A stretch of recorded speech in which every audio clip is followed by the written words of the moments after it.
كلكم غتكونوا شفتوا الصوره ديال هذا السيد هذا اللي عايش في بلاد بوتقبه، وبغى يمشي لتيندوف. قال لك باش يزور الصحراء الغربيه، ويشوف خوتو ديال الصحراء الغربيه. وغادي هو والصحاب ديالو بلي موطو وداكشي، وصلوا حتى لتيندوف. وملي بغاو يدخلوا لتيندوف، صور روحو قدام البلاكه اللي مكتوبه فيها تيندوف، ومكتوبه فيها خيام الصحراء الغربيه.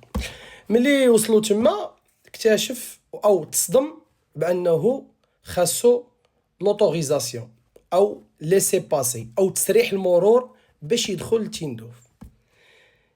وكانت الصدمه ديالو كبيره مسكين، والناس كلشي راه غيكونوا شافوا هذا الفيديو هذا باش يعرفوا.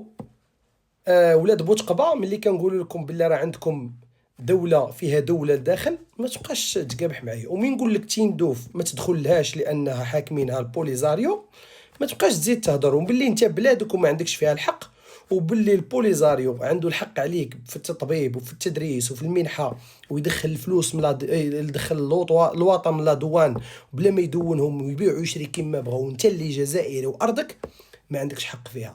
وتجي يقول لي تا هي الزرهه الغربيه كيتمك في اللي قطعت لك السره وما غرقتش. ايا قول.